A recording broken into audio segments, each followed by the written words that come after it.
What's up, guys? Welcome back to Disciplined Pat's Disciplined Weightlifting. On this week's edition, we're talking about when to push and when to pull back in regards to training. So, what are some common signs of overtraining? So, we got lack of appetite, we got inability to sleep, such as restlessness at night, we got achy, sore, painful muscles and joints, we got general irritability. All these things are signs that you might be pushing yourself a little bit too hard in training.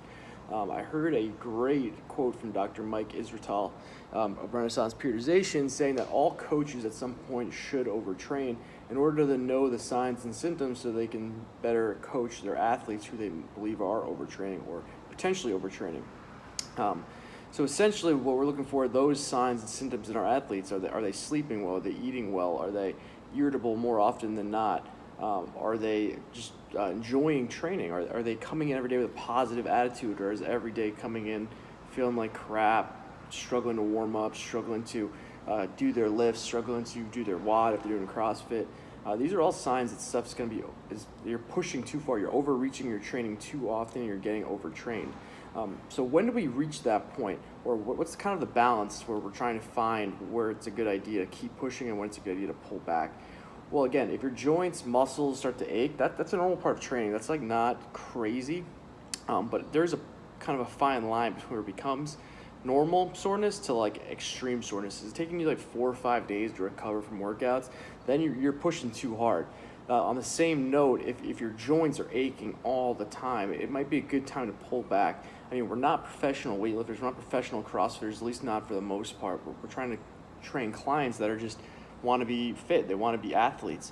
They don't want to be like top tier CrossFit Games regionals level athletes or like national level weightlifters. If they do, they're going to have to expect some sort of muscle soreness, some sort of joint soreness. No one's perfect. I even saw a post by Maddie Rogers maybe like a month or two ago talking about her joints and whether they hurt or not when she trains, and she's training twice a day. She's a national level weightlifter. She's a world level weightlifter actually. And she talks about how her knees hurt, her elbows hurt, her shoulders hurt. Everything fucking hurts on her because she's trained to the point where she can perform at such a high level.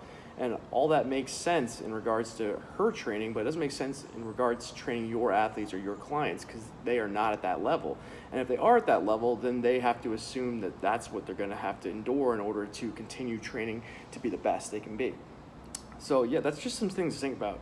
Are you guys overtraining? Are you seeing that in your clients? Are you seeing them push to the point where they're feeling sore, they can't sleep, they're hungry all the time, or they're not hungry all the time, but they should be eating?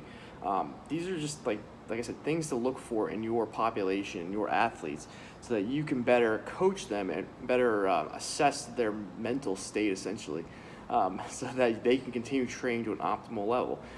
So final thoughts. Are you pushing too hard in training? Look for those signs of overtraining. If they're apparent and in you need to pull back. Maybe take a deload week, rest a little bit, take an extra day to recover. If you're training 6 days a week, maybe train 4 days a week for 1 week and then hit hard again, but don't jump right back into 6 days a week. Try to adjust your volume accordingly and build back up to that heavy base that we were at before. And you're going to have times where you need to overreach, because if you're never overreaching, you're never going to reach your full potential. But you also need to couple that with a deload and really pulling back in order to fully maximize those gains. And that's what I got for you on this week's Disciplined Pat, Disciplined Weightlifting. I will see you all next week. I'm out. Adios.